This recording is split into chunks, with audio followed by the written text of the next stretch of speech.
Tapuang e moe hau e whonua Pea tapu moe tu I whaleua Moi ngahi haa he katoanga Ke tau fie fia he kaweinga Tapuang e moe hau e whonua Pea tapu moe tu I whaleua Moi ngahi haa he katoanga Ke tau fie fia he kaweinga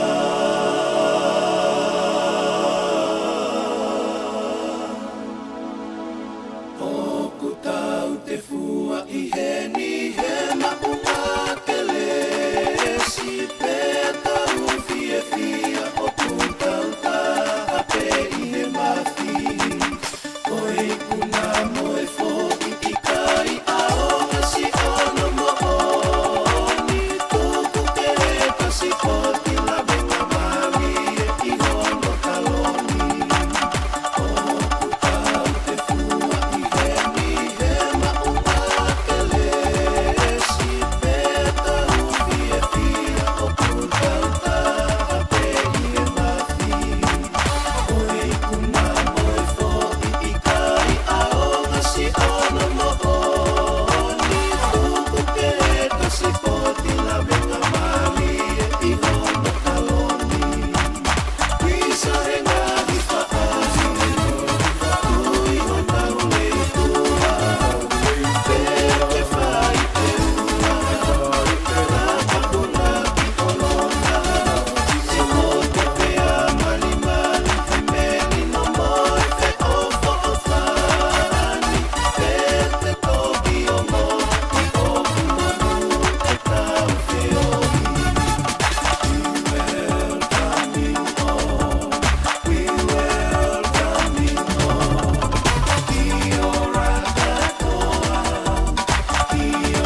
Tau whawhetai lahi ki he o tua. Ko hiko ne whinangalo le rei ke tau hen. Ke whai e tatala Maka koia o Owen hi. Pea tau whiawhia. Ko hiko ho kau ai. Pea kau ai i he hoa koe ni. Kore ke kamata ke tau whiawhi a ke e tau hiwa. I he himi koe ni. Tolungi au hiwa ngofulu maa wha o himi. Tolu hiwa wha o mea peilalo. O ku lau e he malanga i he tohi na ane whai. O ku wahe aho ki he ngau e ai kakai. Koe aho ke mo ui, koe aho ke pekia. Koe aho ke mamahi, pia toki whiawhia. Ko eni ke tō tau, ka tautu pe amui.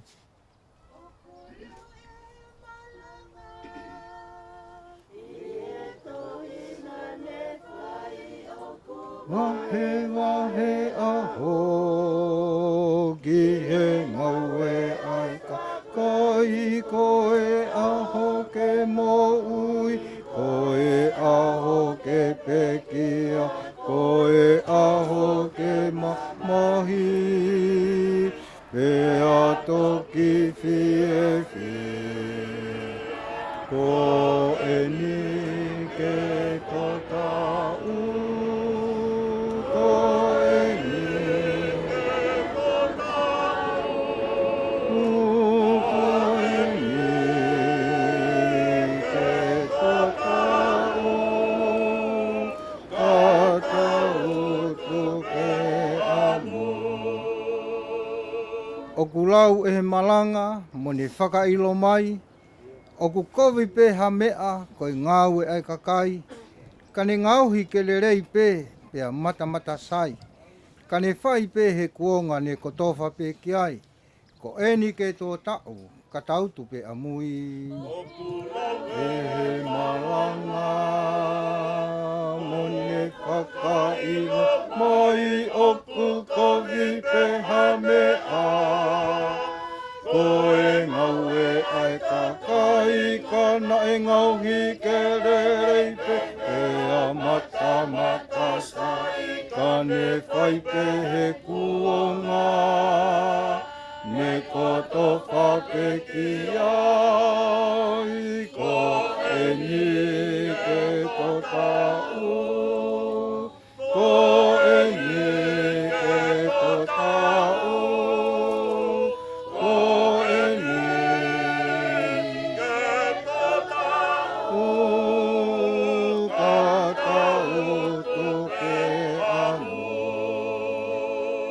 Ves whakaosi, tamasi i ke ngau e hake, ko hopo peho la a. Talavou ke hanga ngau e, wakai ka ho ata. Ni meni mai motua, uofi pe ke tō. E taukawe pe ke i aho, o kuturi mai ai po. Ko eni ke tō tau, ka tautu pe amui. Tamasi ke ngau e hake, ko hopo peho la a. Ngau e wakai ka ho ata, ni meni mai motu ako ofi pe ke tō. E tau kawe pe ke i aho, o kuturi mai ai po. Ko eni ke tō tau, ko eni ke tō tau. Ko eni ke tō tau, ka tautu pe amoi.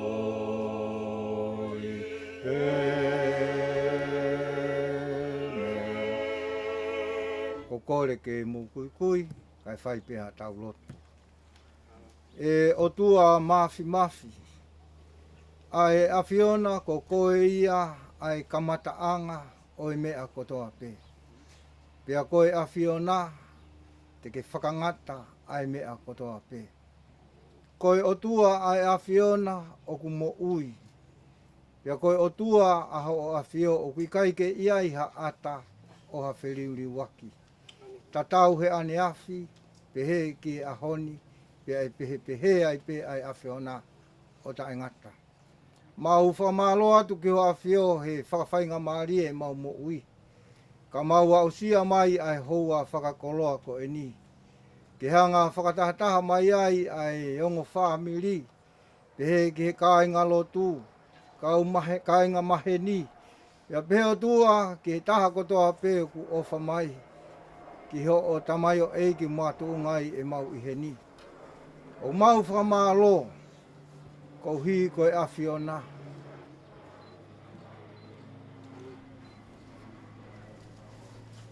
Ho o taki tonu ai whanonga o mau whai. Ahoni o tua, ko ke finangalo, ke mauheni, ke tatala e Maka Oweni. I ka ia koia pe, ka koe aho o tatala atu mo e tauanga. Kai lava e o tua ke mau alu tau atainga. O takitaha teu a aho no hala, ki he pureanga ko ke teu, kia mo o ki mau tolu. Mau whamalo atu. E o tua koe ni ho o kāinga, ui tau mo ki Finau, te ke ngālo e whakamopuna, te he ki he whae ki ahola, mo e whamiri, mau whawhetai he whakawhainga maari e rei ai ahoni, whamalo atu a whio. Koe ni ho o se wāniti, amana kene tataki ki mau tolu he polokalama, tatalamaka e ahoni, mau tuku atu a whio. Mau kore peho lau maari e ke whakamalu. Kia ke tataki. Tuka tua ke lang ia ai awhiona. Hame a pete mau whai he hoa koe ni. Whakarearea e koe polokalama. Hoko atua ono tataki ki mau tolu he hoa koe ni. Koe lotu ia moe fia moe whawhetai. Sisu kalaisi koe alo. Ko koe ho mau whakamo ui. Amen.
Amen. Ko koe peke lau atu e wholofola ulua ki. O haia i he tohi a senesi. Ua walu o e wahe. Te ulau atu me he hongo fulu ki he taha hiwa. Senesi wahe ua walu. Vesi hongo fulu ki he vesi taha hiwa. Ai au pehe ono whakarea. Pena e alu atu a se kope mei peasipa. O ne whanonga ki kālana. Pea ne hoko whai noa ki a wheituu, pea ne nofwai i he pōko ia. He kua tō ai la a, pea ne to'o hataha, o ngāhi maka o i wheituu, o ne whokotuu mono o lunga. Pea ne tokoto ai i he potu ko ia ke mohe. Pea ne misi, pea tā koha tuunga, kua tuu i he kere, o tau hake hono ulu ki he langi. Pea koe kau angelo ena ai o tua o alu hake mo aluhifo iai. Pea tā ko Sihova au kutuu mei olunga. One folofola mai. Ko au ko Sihova koe o tua o e palahame. Ko ho o e ki.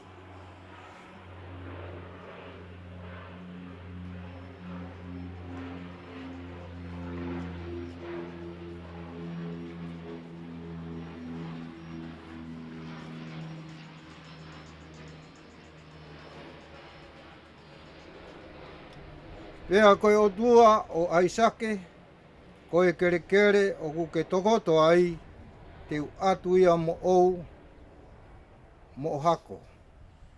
Pea e hoko ho hako, ke tatau mo e efu.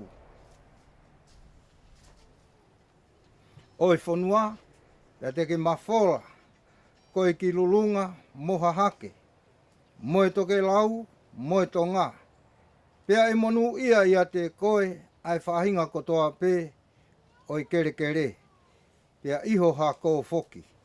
Pea ko eni kua teu ia te koe, pea te tauhi koe iho ngahi whaunga kotoa pē. Pea te whakafoki koe ki he kere kere ko eni. He e ia te e ikai te uri aki koe. Kai oua ke u whai. Ai ngahi mea ko rea ai kia te koe. Pea ofo a se kope mei he ene mohe. Pea ne pehe. Tā oku a whio a Sihova i he potuni. Kauta ilo ki ai e au. Pea nāne manawahe o ne pehe. Hono i kai whakalilifu ai potuni. Oku i kai koha potkehe eni. Ka koe whare o e otua io. Koe matapā eni o langi. Pea tuu hengi hengi hake a se kope. Pea ne to'o ai Maka. Kone olunga a ki. Pea ne whakatuu ia koe pou. Pea ne liringi ha lolo ki hono funga. Pea ne whakahingoa ai potu ko ia ko Peteri ko whare o e otua. Ka ko lusa ai hingoa o e kolo i mua. Amen.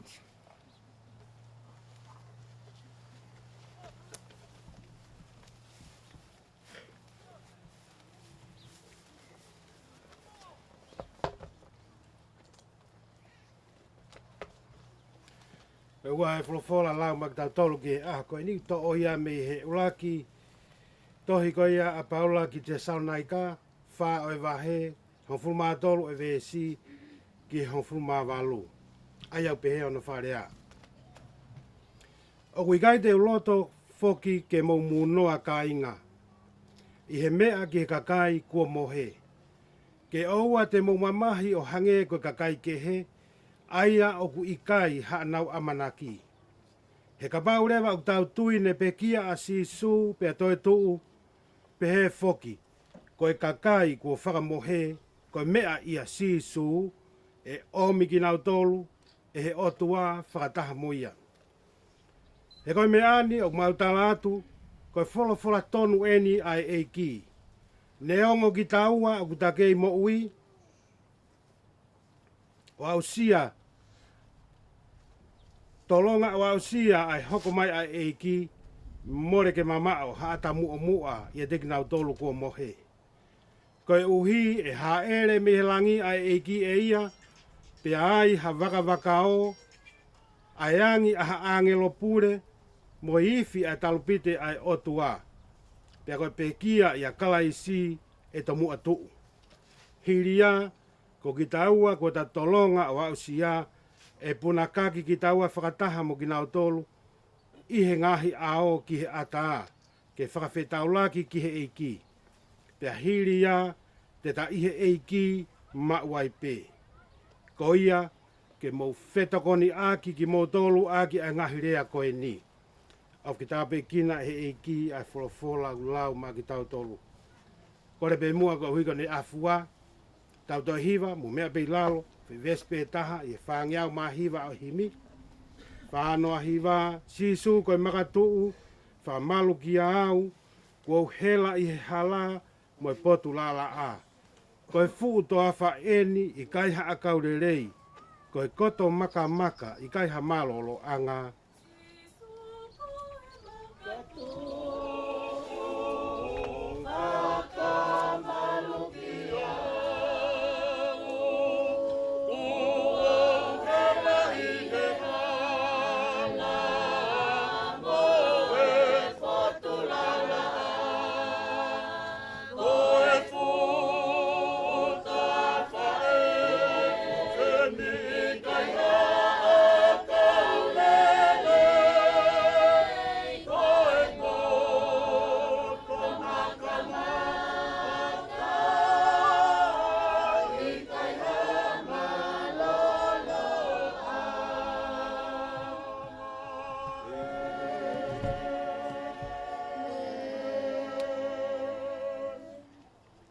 Koe ka veinga ko o mai ke whaha whakalotolahi.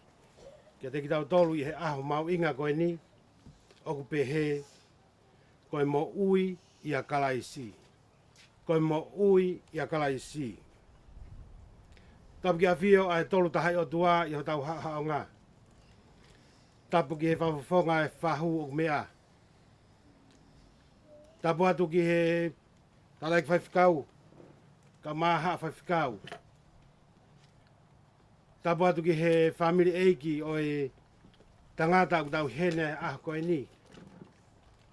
Tapu atu ki he whae hola. Ka maha ai family ono kotoa. Tapu atu ki he siasi. Ono kotoa. Me ngahi maheni u tau hene he ah koe ni. Whambe ki whatapu mawahi ki he witou. Tahene ko una Owen i Finau. E ki he Finau me whakamarapuna. Ke whanga tu whawhine ka maa ai whakatehina. Ka peke ngai tunga ko toa pe o whatapua. Te rea na ngalo e tea hataha ke whatapua he aho mau inga koe ni. Koe ahoni koe ahoeni na te teu e he otua ke tau i heni. Pea kui kai ha whihala ki e taha. Whawhetai. Ke tai lotu ai o tua ona. Lotu i e ona ahoni ke la a. Pea la a e ahoni. Pea ku talamaine vai ona. Whaere watau malanga heni. Ko hui. Nea kai ke i heni i he mea whakaeki o Oweni. Pea ko hufanga atu he lotu. Me talamalu e whonua. Ka whahau ka rewa ki malanga. Ko e uhi. Ko e tau mea mai. Koe ahoni o ku kai ko haa aho whakatupa ke eni. Pea ko lau koe tāpuaki mea mamonu ka te au e whainga maari e koe ni. Omi he otua ke te au ke whafofonga.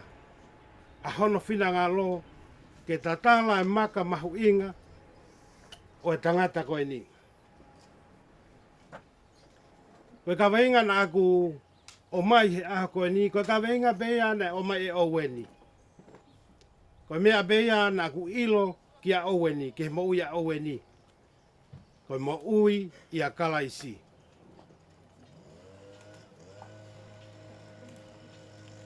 Te uto kilawe kia anai, ka ko kore whamore more atu pe ka ba loloa, ai tau polo kalama, ko hufanga pe lotu. Ka kai te uhanga whakasisi, ai mahu inga o aha koe ni ka te au, pe mo tāpuaki ko whakainasi a ki au he e kia whakawhau mai a ona pe he kia hola. Ke whakahoko ai aha koe ni. Ako mea ai be ulahi e kau whawhikau. Na maulunga e te au. E lahi me kau whawhikau. Na to tonu ki anau tolu e aha koe ni. Ka ko heu koe tutu uni ai otua.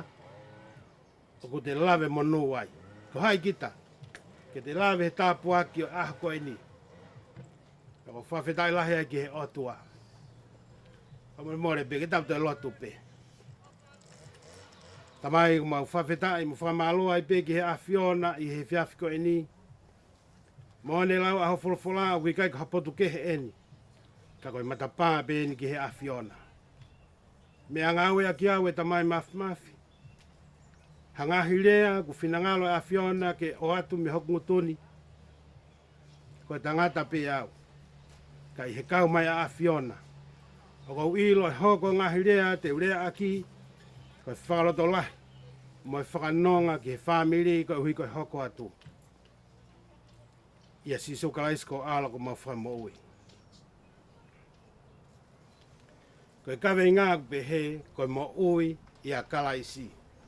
Ko o tui te mou what, te mou whamooni mai pe ka te au.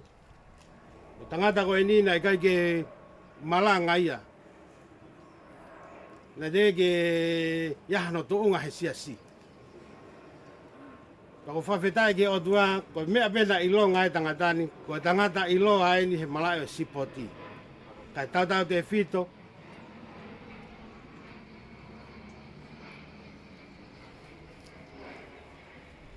Ke taimina e ke iako ai lawenga maari e. Ko nofo manatu ki he taimi koe ke i reka a Owen. Ko ki tamasi i mata le rei. Ka pate mo eka una. Peka lere, o ku mata lere, sino lere, mea kotoa pe, whika aku mo ki tamasi koe ni.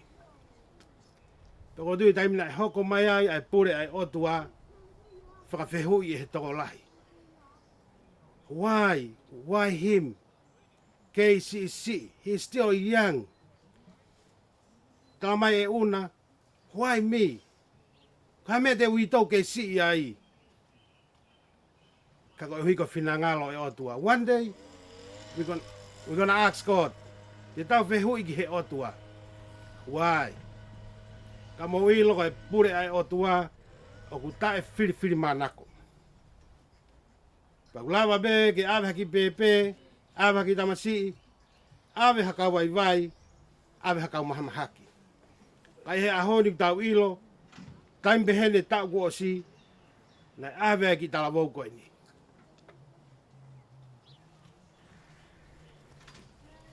Koe kawe ngā, koe mo ui ia kalaisi. He koe ki tangata aini, ko manatu pe ki ai, ko hui kono ki whalani hina koe, na tohi ai koe, ai mo ui ia kalaisi, mo tā mo ki iafi koe ni, pe mo ki tohi tāpū. He koe hui koe tangata aini ahano ki kuonga. Ka koe kuonga koko manatu i koe kuonga pe he spoti. Tu keheange e ne ki onga tā he taimi lahi. Ka koe tangata aini, koe tangata mata lerei, he mea hono kotoa pe. Koe anga koe e tau whanonga, koe mea mahu inga, kia teki tau tolu, he tau hoko koe tangata mo e whewhine, o ku tau ilo, ai wheitu na tau o mai mi ai, pe tau ilo, ho tau tuunga i he taimi ni, pe taimi lahi, o ku tau ilo ki he mea o tau fau ki ai, pe uke ke tau ilo ki ai.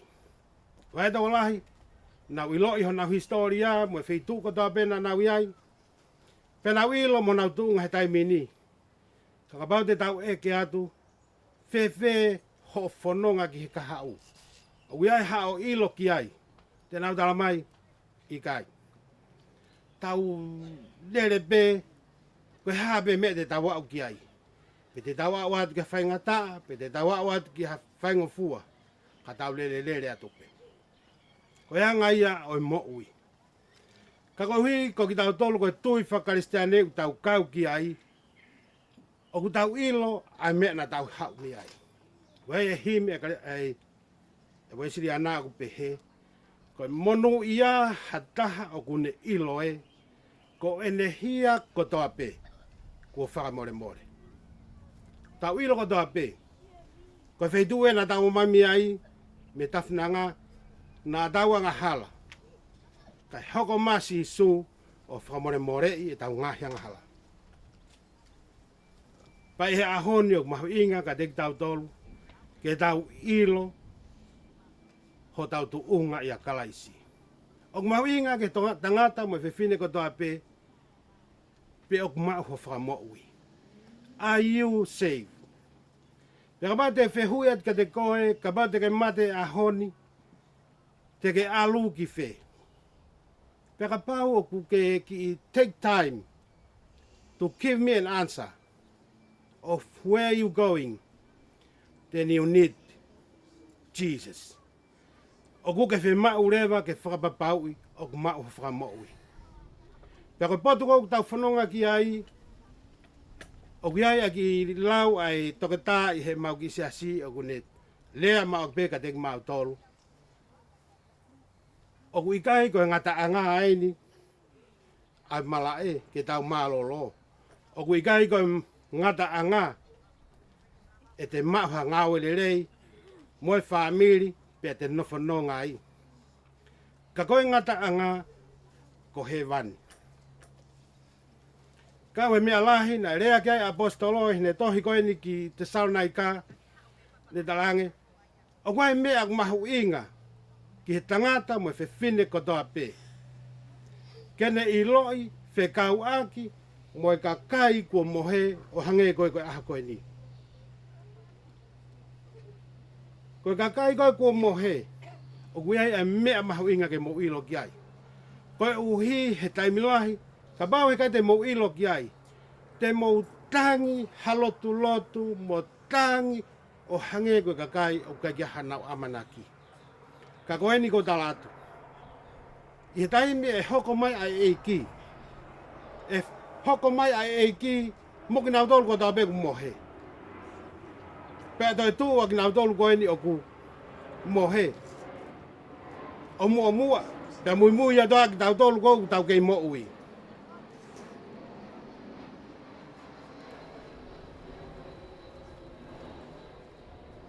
Na whihu I mei hei tangata eiki ka te au. Na kai ke utari ka na whihu I mei ki hau whanga. Ka pāu o kutala he wholofola e ai e toi tuu mei heni. Ka mea ku malanga mai ka whewhikau o tala mai e hoko mai a eiki moki nau tolu na e pekia. Peka uhi ko e tangata, o gue e konga tolu e tangata. O gue hano lau maarie, mohono loto, pe wai mohono sino. Ko ki tau tolu ko e lau maarie ki tau tolu. Ko lau maarie o kui kai ke mate. Pe ko lau maarie o gue hano atamai, pe ko hono soul. Pe aku nofo ia I he fufare ko eni ko e sino. Pe ko taimi ko tape o ku osia e whewhatongia a sino. Pe ku pau ke alu lewa e lau maarie pe moe loto. Ki he potu o si tuku koe ke ngata alu ki ai whawhatapu. Ka pao nā ke mau e eiki, ka pao nā e mau ho whakamo ui, te ke alu koe ki he wani, ki he poto ui a sisu pa moe o tua mafi. Pe ka pao nā kai ke mau a sisu, te ke te alu koe ke ki poto e taha. Nā ku mau whainga maarie, nā ku hiki mai me ringa toni o whaiwhikau he tokoni he ki siasikono Evantel Hendersoni. Pena ku o whare he kua umai ku tamai ku puke a Oweni. Naka ke lahe taimia na ku wheohi ai mo Oweni. Kana ku whaame ki taimi ko tawa pe ko wa o ata ka Oweni. Ke ueke ki ai. Hawhenga maari ke ueke ki ai. O ku whewhe ho wā mo o tua. Aki longa tangata. I hai o ki whakamau mau e tangata hane tangi. Koe ke lopo tangi moon po tangi loi. O wale pe ku pehe mai tangata ka te au. Sophie. Ko nofo ko ni ko was mau. Ka ongo pe au ia ki o tua ko ha ene pule. Na ku fia. Pe au whanonga au ki a seria. Na malolo mo ku whine eki I he taimi ta taupe. Whanonga mai ko hike tangata. Ni au na kai ke uheni. Kana kai ke ulau ia ko ha mea ko ha mea e kunofo. Ko uhi ko ku ilo. Na si lea mai toko taha koe ni. Ka te au. Paka uhi ko whakatatau ki he lau ai wholofola e whamiri he aho koe ni. Maloloa sino Owen ni, tau mai o tanu ia hen. Kai alu hono lau maarie mohono loto ki he vani. Ka utala mai he wholofola ka tik tau tolu. Oua te momu noa ka uhi ko kakai ko mohe. Ka kakai ko tau ilo na nau mau e eiki, nau mohe pe. Koe uhi he toi hau e eiki, moho nau si, lau maarie, moho nau loto, o taritari he vava. Ka I he wheitu koe ni, e iai e fo I sino o weni, toi whaka o whange, e toi tu he aho ko ia. Pea e hanga tonu e ki langi. Pakau ki tau tolu koe ni, ka pai hoko mai e ki tau mau, whababau e tau whakamo ui, te tau alu whakataha mo weni ki langi. E mua nau tolu, ka tau mui atu. Koe fo I mo ui, a o weni ia kalaisi.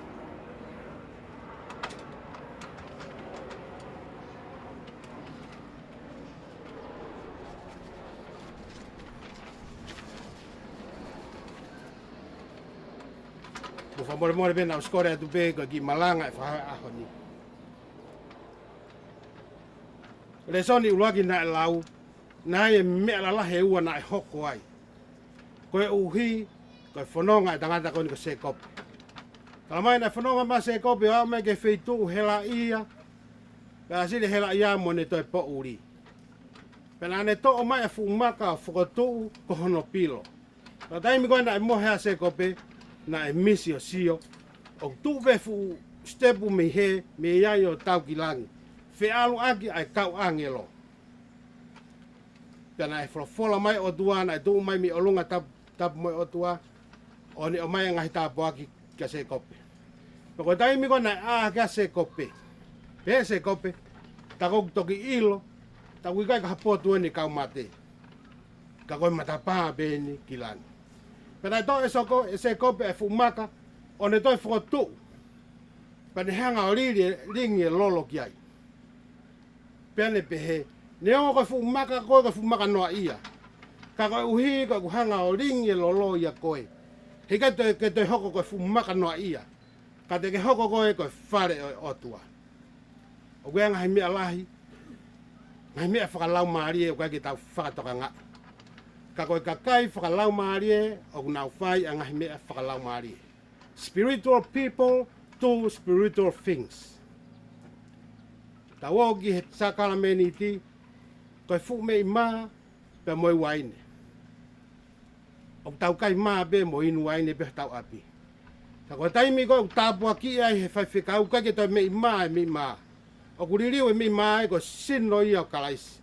Pea ririu me waine koe taa i au kalaisi. Lahi me ngahi mea ke. Whewhe paptai so. Lahi be tau palutu tahi. Ta koe taimi koe hawa e whai whikau o whakapalutu koe ke he paptai so. O koe ke toi palutu noa ia koe. Koe palutu ia koe ia. Koe mea whakalau maari.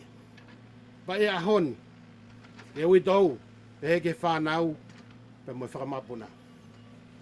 Koe ahoni. Nau hau be mo ki whahina lolo. Whatatau be ki wholofola.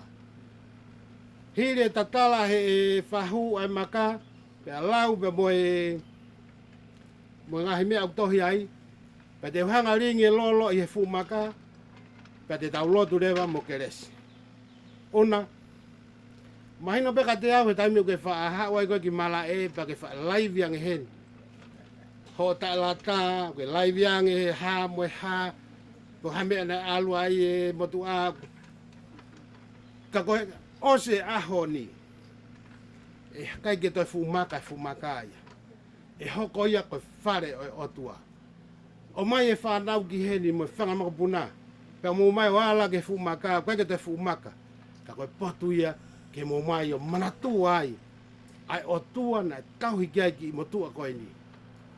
Taimi nou nou, e ne whakapapau i ne mo ui ihe eiki. Pea koe ne ki mo ui a kalaisi. Awe ia he eiki. Whaosi beni. Ne aha ki teki, ki pipi, ka te ungawa be teki.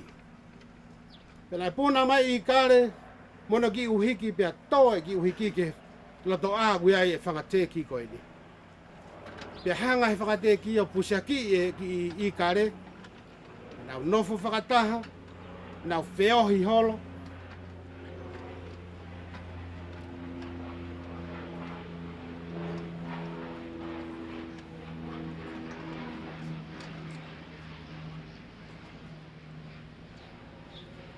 taimi ko toa pe, o asia hafu i kare puna o lunga kaila whangateki, koe i kare. Pea lere whangateki ke nau lere toi, lere e bema ki motua i kare koe ni. Whai e tupu ai ki teki koe ni mo i kare, na kai be pehe i kare ia koia koe ki teki. Kai koe mea kai a teki, kai e be i kare. Nau wa i ngā, e anga e nau talanoa, mo e nau rea. Ai aho taha, alo beta i mi mo tupu ai i kare koe ni o fula. Na e fu Maka na e tu i he api koe na e whangateki. Ka whae nau wa i ngā bea puna, bea hao i kare o kaka ia tu he fu Maka. Koe taimi koe na e ki puhi mai ki haviri. O tau he i kare. Pea hanga i kare o whakamafola hono kapakau. Tako ne whakamafola be ko e ku asi hono atai lalo. Hono seto. Kahila e whangateki. Koe i kare. Pea tuhifo he i kare ki lalo kai puna i ki lalo. Lere me whangateki. Tako ne lere sia koe ki he sia ki olunga pe kuaha i kare. Sia vea ki he ke ata. O follow pe ata ai ai. Pea tafoku pane to hiki hono kapakau. Sia vea koe a tape, pane tafoku peo, hiki hono kapakau o tape, tape, ovare pe, puna ma olunga patoki si o hifu ki lalo, ki he lere koe, ai whangateki lalo. Koe uhi koe fu Maka koe na e tuu ai, na kai ke ilo he i kare ia ko i kare ia. Ka koe uhi koe tu he fu Maka. Ne toki ilo ai he ikare who he is. He is not a teki. He is an equal. He is far more than what the teki can do. Oku wano fu wivi. Puna ikare ki olunga. Ko iai. Ona mo Finau. Mehe ahoni. E hoko fu Maka Owen ko potu ia. Ke mo mai au i loi. Tatse fu Maka pa mo lotu ki o tua. Pe mahino ke te mono, ke te koe mo Finau, mo family. Who you are. Na ilo e Owen, ene ki mo uia kalaisi. Tuku ke mo mai o ala ke Maka Fakamanatu o Owen. Ikai koe Maka pe ke whailongai. Ai potu, na malo lo whakataimi ai hano sino. Kai hoko ia koe potu, ke mo whiaho iai mo o tua. Tuku ke hoko ai potuni, whakatapu ia koe potu, ke o mai ai Finau, ke nau toi whiaho iai pia mo o tua. O whakatokoni mai a lau maari maa oni o tua, tāpui kina ai popou whakahoko, mo tāpui kina ki tau tolu. He ah koe ni. Amen. Kore pehi whangamari koe ni ke tatala ai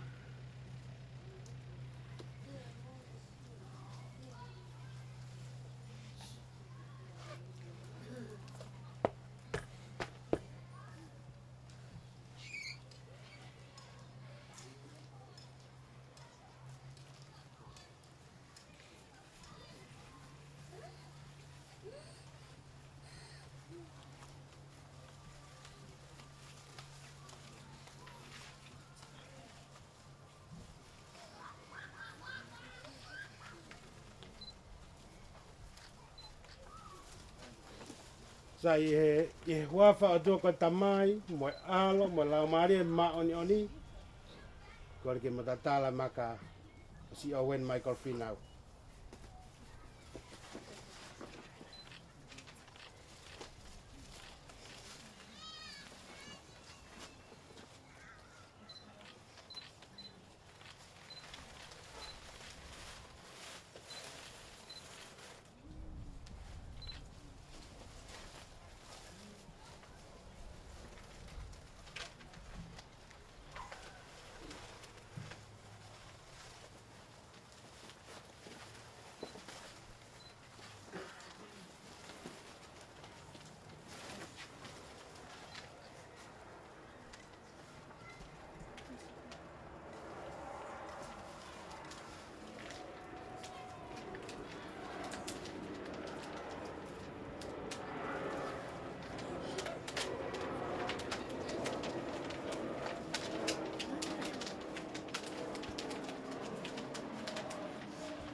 Lau aja, lang ni lau.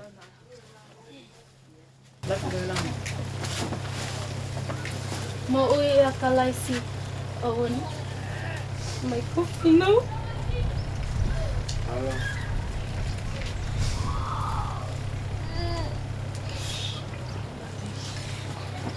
Api ko ni wala. Kolo hapay. Sa malave ang utonga. Hopala a. Tafa ome. Tahiba fitufa. Toe la a. Watono sanwali. Wano awawa. Kaletia vaiwa. Meswano. Kotutuki ke kolosi makalaisi. Pakoik mo uyo ko fai. Aku kai ke ko. Kako mo uy. Ok fai e kalaisi ia teo. Halo. Iyo. Kai maui o whai e ni i he kakano. Kai maui i e tui. Kai tui ke ala o tua. Aia nane o Finau. Mane whakia eia ke te kia. Ke uhi koa. Himi nono ua. Les uluaki. Kai whetu ungingi lau. Kakas. Si oku o whaanga. I kai te ke ngalo ha'aho. Peha taimi. Mei ho waifi o wha. O nga loto ki no usila. La tu Finau. E tu i loko mana. Ma vai ko puna. Ki whanau. Hala hopi whakalangi-langi. Loi malu i kolosi. Mai ngahi makapuna. Kaleni Junior. Lolotu Finau Junior. Tino Angaulu. Tomoale. Hoonga matua. Reverend Niwa. Afifita Niwa. Huke and holaki falesiu. Huke. Mai whanau. I kai ngalo i ngahi family. Mai kau ngā mea kotak. Kotoa. Mai potsiasi to kai kolo. O Avondale and Henderson.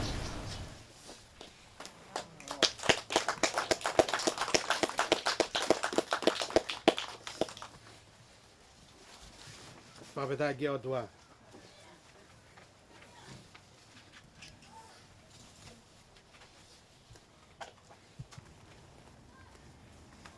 Kore be mo ke mo mea be mo ke olonga. Please, ke mo mea ki olonga. Te whai be ki lotu. More. If you haven't seen it done before, well, when I go for la, Jacob anointed the stone, and the stone became the house of God. Toko mua ke hanga o anoint the Maka, and this stone will never be that same again. This is a place of comfort. Ke waifi, e witau. Ke whae, pa mo family, ke whahu, mo toenga, pa mo siasi kotoa. Mo mai pa mono muna e fumakani, pa mo manatu iai o tua, nai tauhigi ai, a tangata ka Owen Michael Finau. I he wafa o tua ko tamai, o tua ko alo, o tua ko laumare ma oni. O ko hanga anointe ai fumakani, o tau pe ki he mea, na whakahoko e se kope. O wana toi hoko ia ko fumaka. Kai hoko ia ko whare hufanga. Ki he uitou pe mo whanau, me whakamapuna, pe mo family. Tuku ke hoko ia ko pot. Te mo mai ai o whitaulaki pe mo o tua. Na tau whakaoski ai tangata koen ko Oweni. Ke tau lotu. A tua mafi o kuhiri o ni mai fumaka koe ni. Ko fumaka pe. Ka kohi koe mana na e whakahoko ia, he hoko mai ho peteri ake o whakotu e fumaka, pia ne tākai aki ai lolo, pia keke toi hoko e fumaka, kai hoko ia ko peteri koe whare o otua. I aho koe ni tamai, au hiri au ni maa, pia mo lolo ko ai ki fumakani, tuku ke hoko e fumakani koe wheitu uia, ke whetaulaki ai family, pia moi afiona. E ke tāpu e kina ai hoko atu. Whakanonga pia mo whakawhiemārie. Kua ke rea mai i ho wholofola, oua na mau munoa. Kai tuku ke mau ilo pau. Ai wheitu mo e potu o iai ai laumārie o Oweni. O wihe afiona ia. Kai iai e aho. E toi tu wai hono sino kakanomi heni. O whakawhetaulaki ia, pa mo laumārie, pa mo loto, ho tamai o eki. Pa malo atu tamai mafi koe wheo i aho koe ni. Pa malo atu ki he afua anatula pia mawhana. Pa malo atu ko hiko ki mau tolu ko tā beo ku mau wheo i aho koe ni. Na i kai ke o minoa e he afiona hata. Kana ke o mai ki mau tolu ke mau whanongo ki ho wholofola. Pia mahino ka te ki mau tolu. Ka bau hei kai ke mau ai alo e afiona. Hei kai te mau kau matolu e whiohi. O ku teu ki ai si Oweni. Tuku ke hoko ai tala noa pa mo folofola a honi ko whakalo dolahi ka teki mau tolu. Te mau foki ke mau taktaha api. Ka tuku ke hoko ai a Fiona. Pai hose pāniti ki he wai fi. Ko tamai ki he whanau. Ko kui ki he whangamakapuna. Tuku ke hoko ai a Fiona. Ko foha ki he whae. Ko tunga ane ki he whangatu whawhine. Ko tau kete ke whangate hina. Mai tāpue kina ki mautolu mai siasi. Tāpue kina ki mautolu mai whamiri. Tuku ke mau foki, ke ngai whetu ke he kehe na mau lawa mai mi ai. O hoko atu ai pē, ho whakalangilangi i. Tāpue kina ai whahuk mea. Neo kai ke heni, ai whahu ka hono whawhawhangaini. Ka mau whawhetai ki a Fiona. Ka hui ka whakalangilangi, ko whahoko e ahko e ni. Tāpue kina ia, tāpue kina ko toa ki mautolu mai whamiri. I nau tolu nau mea mai mi heo pē. Tuku ke a watu ho forfola ke tik nau tolu hon ko toa pē. Pei longa hangahi mea eiki koe ke mau sia he maulo tu. Ke whaulo tu bea a Fiona. Mau kore ko toa ngahi mea ni hoa whaaloko si sukala isi. Ko mau whakamo ui. Pea koe keresa eiki ko si sukala isi. O whae o tua ko tamai. Whiohi ai pē i he iwi moi malohi ho lau maria ma oni oni. Tuke na fo ia i he whahu. Ui tau, mo whanau, mo whae, mo whamiri, mo siasi, mo mau tolu ko tā pē. I he ahoni Owen a hiri, kai whai pē ki he tae ngata. Amen.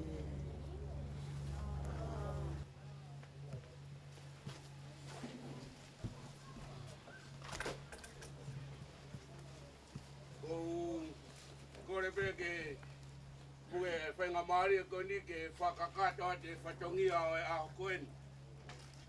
Te ke whakahoko e whatongia ka tomua whatap ke o tua koea tā mai o kuawhio me i he tau kakapa. Ko o tua ia nane whakalerei ai tuunga ko toa pē o e halafononga o tā wauai ki he aho koen. Neongo nā tau osi whai ai ngahi humu. Hūtoto aki he o tua ko i ngā koe aho o teu ke tau ia i he aho koen. Whakatapu ke he kere. Toka ai e kau maoni oni i he ao koen. Whatap ki he tamai o eiki o kua ana e ao koen. Whatap ki he ongo se wāniti. Nā tuko e koloa mahu inga taha o e ao koen. O tau i he ni, nā tutun beha he o tua me he kilu a. Te tau i he ni, ke whakahai ai lang. Pea mo e ngeia o loto tatau. Ko mea koe whai e. Owen i loto tatau, tau whai i maman. I he loto o kuhanga maari e mo ata. He loto o whakawhetai ki he o tua mafi. Ko whatapu, ki he ngahi whae ko toa pē, kau mae ui tou, whanau, whangatua whawhine, toko wā, kau mae sola bea mo e urangi, ka ata bea mo oku, ai whainga maari e ke whakahongai, ai aho mahu inga, pea moe ofa ok mo whai, ok tuku habo ngahi taimi, tuku a ngahi mea kotoa pē, ka mau tua hau, ka ngā koe mahu inga, ai hingoa, Owen, huke.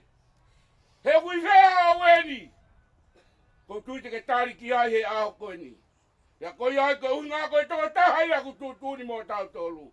Pea tau i heni mai whakawhetai. Ui tau, ma uwhalaia kia te koe, pea moho whatongia, pea moho loto ke whakawau ai mea kotoa pē. Kai te tokanga ki he whakamore moi haa. Ka kuke loto pē ke whakahai. Ai laumari e ta tono Owen i he ahkoen. Koi ai, ui tau, ka malot kau maae. Whae. Kau maae tohenga e whamiri e kau ngā karistiane i he ahkoen. Ka malot ka teng motol kotoa pē. Ngai whamiri ku maulawa mai he aho koen ni. Ka malola ki he whahu. Tau tui kakato e aho koen. Ka paunde kai ke hene e whahu. Te tau amai pia kui kai ke kakato. Ka koen e ihe ni. Tau tui o kakato ai mea koe toa pe. Koi ai koe whakamalo ia ka teki mautolu. Pia moe whakaafe. Mo kataki. Hiripe ni. Tau katako whanonga ki Nasaret. Si te teu he ui tau. Moe whanau e.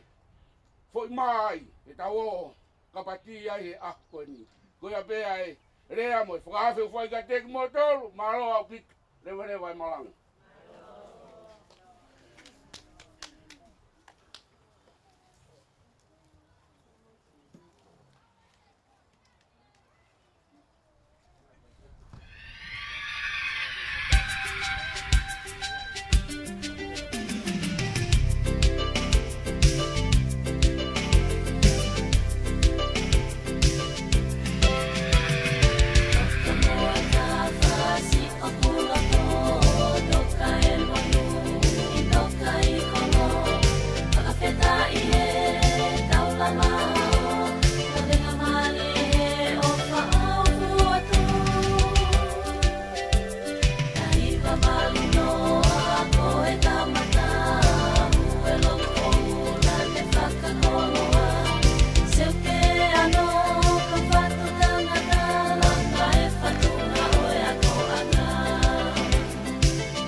Fasipesila tukui manono ke fangu malingi iwaha akolo nengangatua alaha iheloto kae tupula ki o fai he moto ka fai ngata ape fai no fua a apai tu uho